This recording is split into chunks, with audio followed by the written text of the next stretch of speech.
as your book points out, as I'm sure you might have noticed, not all psalms are, what we could call like pure psalms, right? There are some psalms that are just strictly hymns of praise, or strictly enthronement psalms, or strictly laments. But a lot of these kind of mix these forms, right?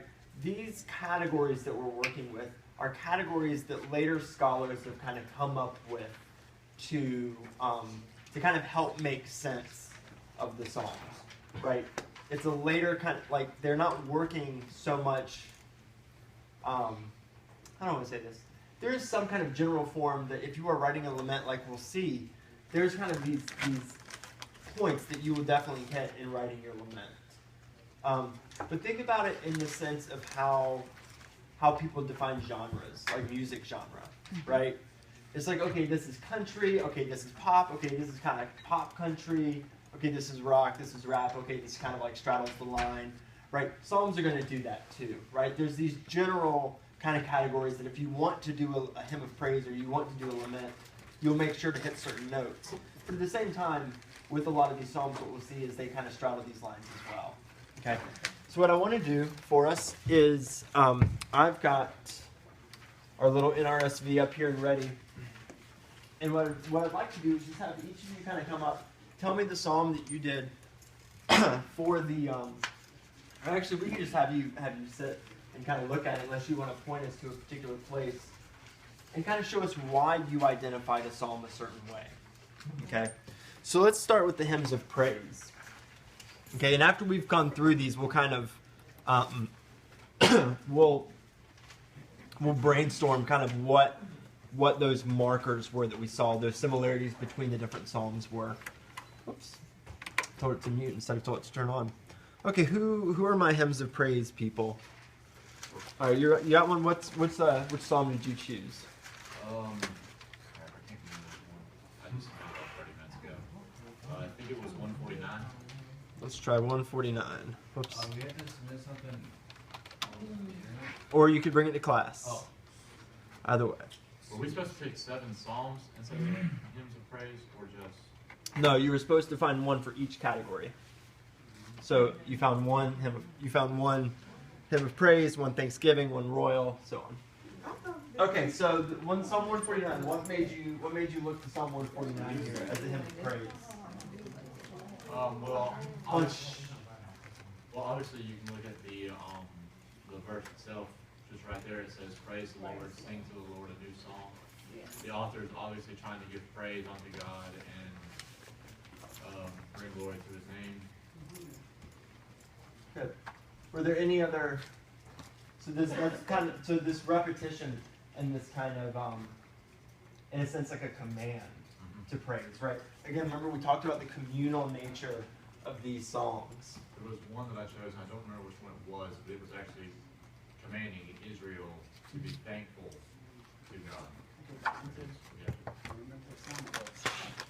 Right, so there's this exhortation to join in praise. Right, sometimes they are, they can be personal, like I praise. You'll see some kind of like first person praising. But what we do see a lot with these hymns of praise is this kind of command, this exhortation to join in praising. Who else did a hymn of praise? Yeah, Bob. I did Psalm 18. All right, let me pull that one up. All right, yeah. Tell us why you chose this one. The book says that is usually because they specific reasons for which God deserved Israel's worship. What caught my eye was 18:4 through 5, where he says, "The cords of death encompassed me, the thorns of perdition assailed me, the cords of Sheol entangled me, the snares of death confronted me in my distress. I called upon the Lord. To my God, I cried for help. From His temple, He heard my voice." So he's praising the Lord for hearing him in his time of need. Good. So we have a reason for praise that's typically provided. Good. There's another thing here, and actually I'll hold off on this. We can come back to it if nobody else hits it. Thelma, did you have a hymn of praise? Yes,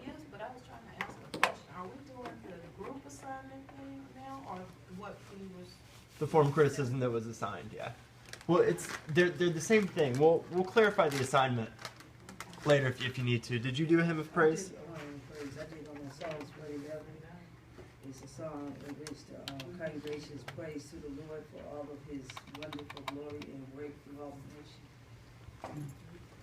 Okay. Good, right. Again, it starts with that kind of exhortation to praise the Lord. And then it kind of goes into that, like, first person. He has gained renown by his wonderful deeds. Right? Again, this reason for praise that's usually couched in Israel's past.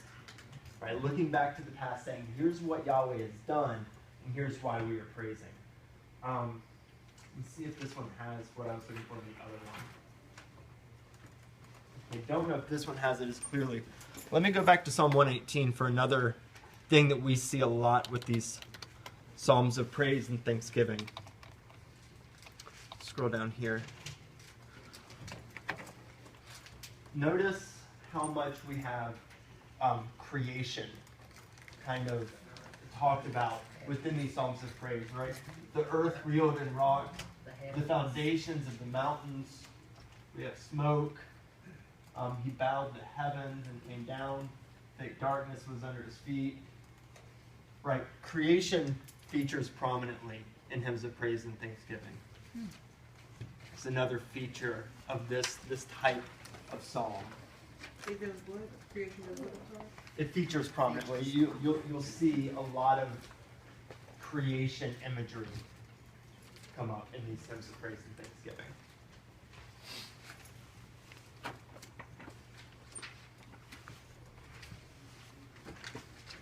Good. And if you want to get kind of specific here with this reason for praise, as Bob said, we have Yahweh's involvement with Israel, right? So typically, in these Psalms of praise, you can get past recounts of Yahweh bringing the people out of Egypt, for example, would be something that they would include in these hymns of praise. Good. Okay. Now, a subset of these were the Songs of Zion.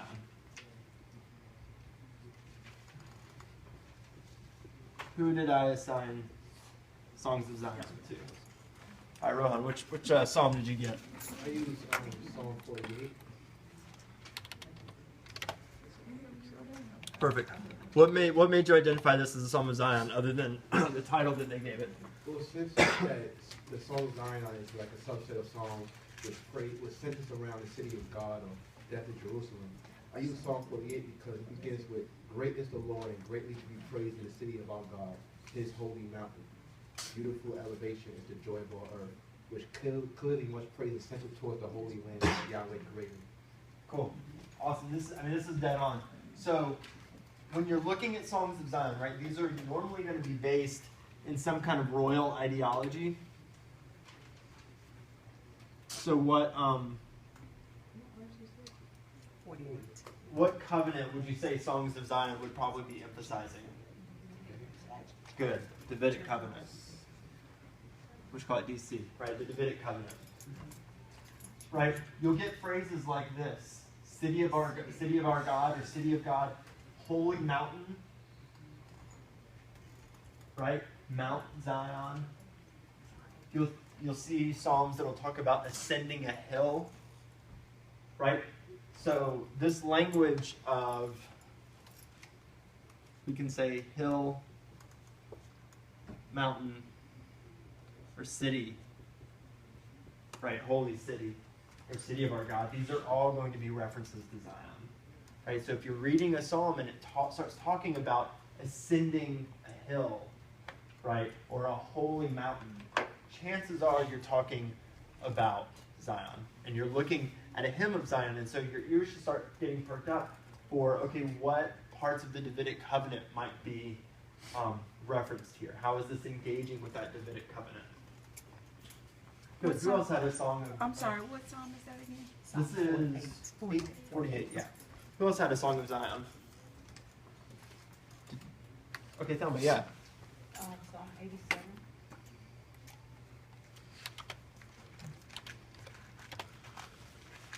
Okay. What got you here? The holy mountain stands, on the holy mountain stands the city founded. Where Right. those daisies on. Yeah, so again, we see this idea of a holy mount, right? The city, right? This emphasis on Zion, right? And he loves it more than all the dwellings of Jacob, right? We can see that really strong Deuteronomistic push there, right?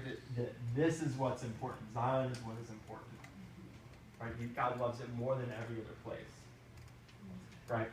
And of Zion it shall be said, this one and that one were born in it, but the Most High himself will establish it. The Lord records and registers the people's song, right? Good. Any other hymns of Zion, people? No? Okay. Let's see, the next one that we have here are Psalms of Thanksgiving. Who is a Psalm of Thanksgiving? Yeah. I actually used 18 as well. Okay, good. Why did you choose 18? I thought it was a really good example because it began with an expression of praise, and then it described how the psalmist was in danger, and then it acknowledged God as that source of deliverance from danger, which is the criteria of the book. Good. Psalm of Thanksgiving. Okay, so sorry, can you point us to something specific here that, like, as you were saying? Well, it starts out with the expression of praise. So it says, I love you, O Lord of strength. My Lord is a rock, fortress, deliverer.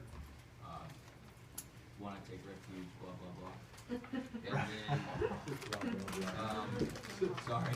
No, it's okay. And then it describes how the psalmist was in danger. It says, the cords of death encompassed me, the torrents of perdition assailed me, the cords of Sheol entangled me, the snares of death confronted me, so on. And then it talks about how he called on the Lord, and says in verse 6 it says, in my distress I called on the Lord, and to my God I cried for help. From his temple he heard my voice, like what Bob was saying. Good. So yes, you've got that deliverance from danger. This is what the Thanksgiving is really going to focus on, right? It's not just going to be thank you for the sunshine, and thank you for the clouds, and thank you for the grasshoppers, right? Hymns of or Psalms of Thanksgiving are going to focus around this deliverance from danger, okay? Which is exactly what you were pointing out there. What is Selah? S-E-L. Selah? Selah? How many of you guys saw this when you were kind of looking through the Psalms? This word. Oh, we always called it Selah, Selah. Mm-hmm. Typically, the way I've heard this explained is it is a pause. It's a break musically in a sense. Oh, so you don't. You wouldn't read it. Oh. Yeah. It's kind of, because what you'll notice a lot in the headings for these psalms, they'll say, a psalm for the choir master of blah blah blah, right? And the Selah would be kind of this indication that here's where you take a pause, right? Take a little musical interlude. Yeah. Oh, that's a good question. So yes, you've got this deliverance from danger, and as Jackson pointed out, there's usually a call to join in Thanksgiving. Right, and if there is a call to join in Thanksgiving, remember how we talked about the communal nature of these psalms, right? It would seem odd if this was purely just a personal outpouring of thanksgiving that you would call somebody else to join with you in that, right? A lot of these, even though we see I take refuge, I call upon the Lord, in the same way that they're calling the same people to join in thanksgiving, it's because the people themselves have been in this situation, right? You have been delivered from danger, and so you should join me in this praise or in this Thanksgiving as well, right?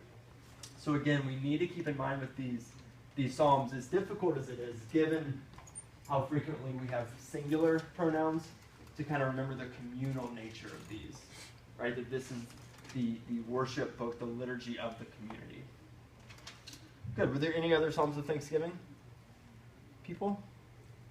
No? Okay. Let's look to the royal psalms then. Who had a royal psalm? Yeah, Mariana? 45. 45. Great.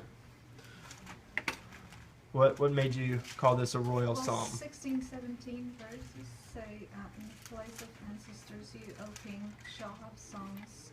You will make them princes in all the earth. I will cause your name to be celebrated in all generations.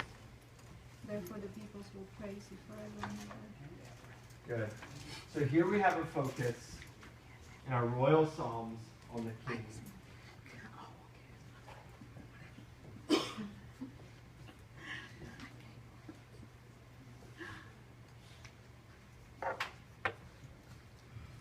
And this is a human king.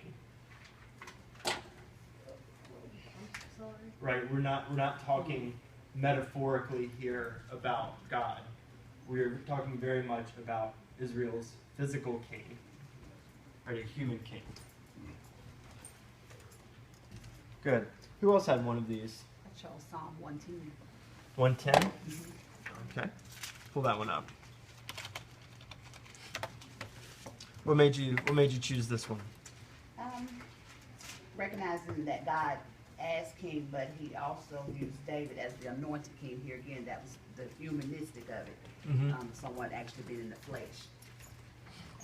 You want me to read it? Oh, well, we can just, you don't have to read the whole thing. If there's any kind of particular parts that really stood out to you. Well, I love it all. Well, yeah, let's Okay, focus that's on what- some of the human king parts. Right? Yes. So, the Lord sends out from Zion your mighty scepter. So God is sending out the king's mighty scepter, right? Rule in the midst of your foes.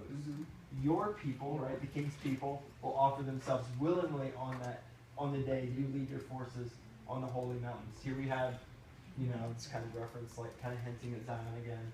The youth Right. will come to you. Sorry, what's that? The youth will come to you. Right, the youth will come to you, right? You'll have all of these people ready to fight for you. Right, exactly.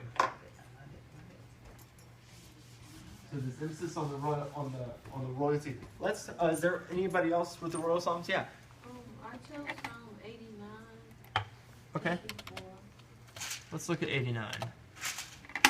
Why did you choose 89? Because it talked about David and his descendants also, which is part of the royal psalm. Good. Look at this right here. I've sworn to my servant David, I will establish your descendants forever Yes. and build your throne for all generations. So when we look at a royal psalms, again, we can kind of see this Davidic covenant, right? If the kings are important, or if the kings are worth singing about, right, that's going to be coming a little bit more from that Davidic covenant perspective, right? Because we're going to say that Yahweh is responsible for this, right? Good.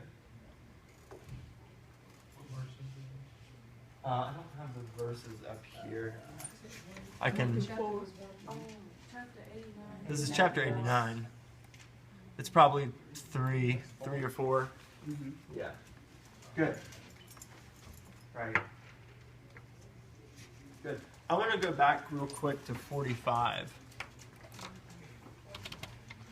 So this is an interesting one, right?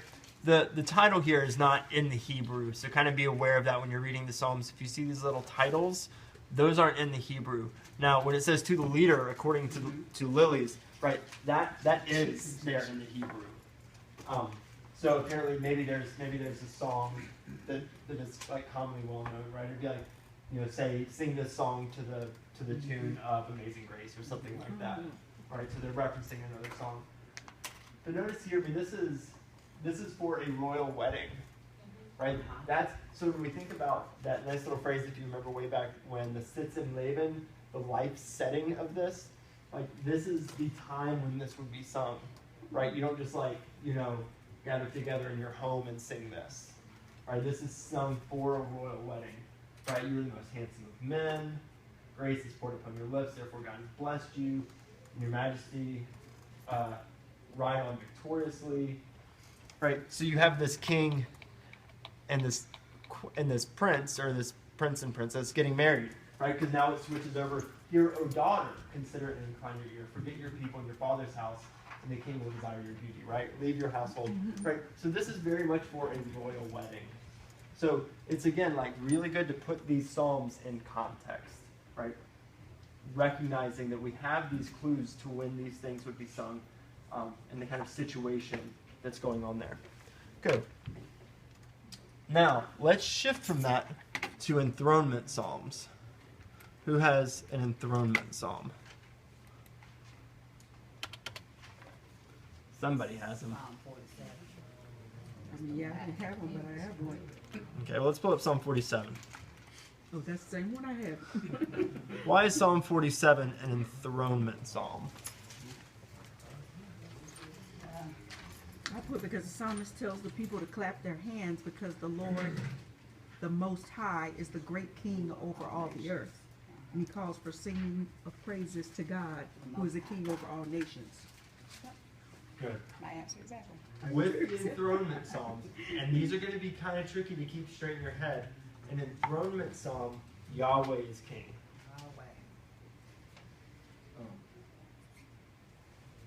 You do not have the praise of a human king with these typically.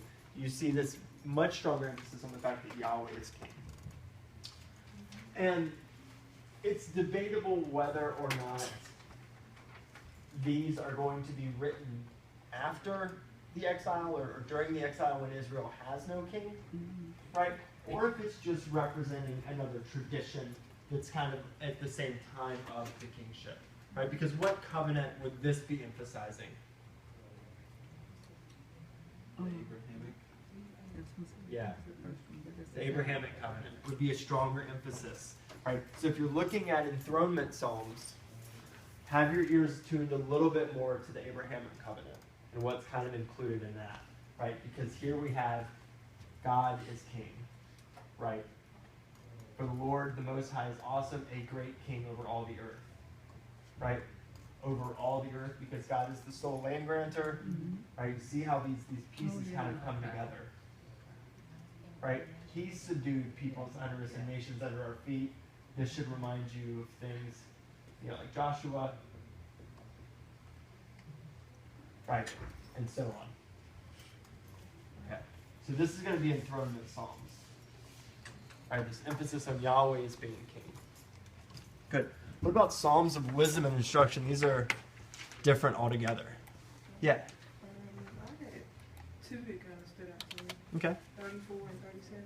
Okay, let's start with 34. Why did this strike you as a psalm of instruction? Kind of, we're not telling you what to do, but,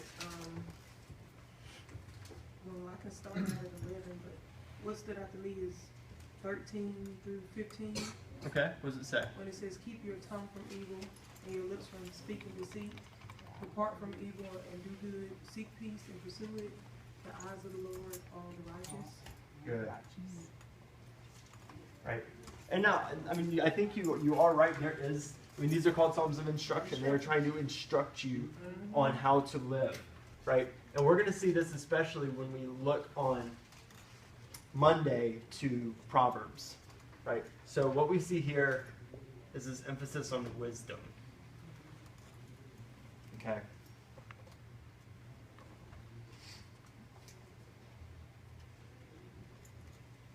And we see here, right, and I mean, notice these like couplets, right? Keep your tongue from evil and your lips from speaking. Right here we have this nice little synthetic parallelism, right? Right, tongue and lips are fairly synonymous. We're talking about right speech, right? Depart from evil and do good, seek peace and pursue it. Right, the eyes of the Lord are on the righteous. And this is a big part of this wisdom. This wisdom tradition isn't typically based in, oh, this just helps you live well, right? This is that it is, we could say, God's will, right? Or that there is divine favor. Oh, I got that. With this kind of living. Right? And we'll see a lot, and we'll dig into this a lot more on Monday. Right? This idea of wisdom. Does anybody else have another one of these? Yeah. 15. 15. Okay. Whoops. 15 backslash is not a reference. Let's try this again. Okay. What here drew your attention? Gives instruction those who walk blamelessly and do what is right, who do not sin. Right. And then it goes on and it tells us all, when you do all those things, those who do all these things shall never be moved. Is that like your reward? Yeah. Yeah. So when you're thinking of these Psalms of instruction too, think of this dichotomy between the wise and the foolish. Is going to be a big kind of dichotomy. You're either wise or you're foolish, which kind of goes along with being blameless and being wicked. Mm-hmm. Oh, and in 37, he was talking about how the wicked would fail Right. if they pretty much don't follow. Exactly. He said So. 1 and 2. Right. Now think if blamelessness is what comes along with wisdom, right, then here we're talking about things like Torah obedience. Right? To follow the Torah is to be wise. If you are following the Torah, then you are blameless.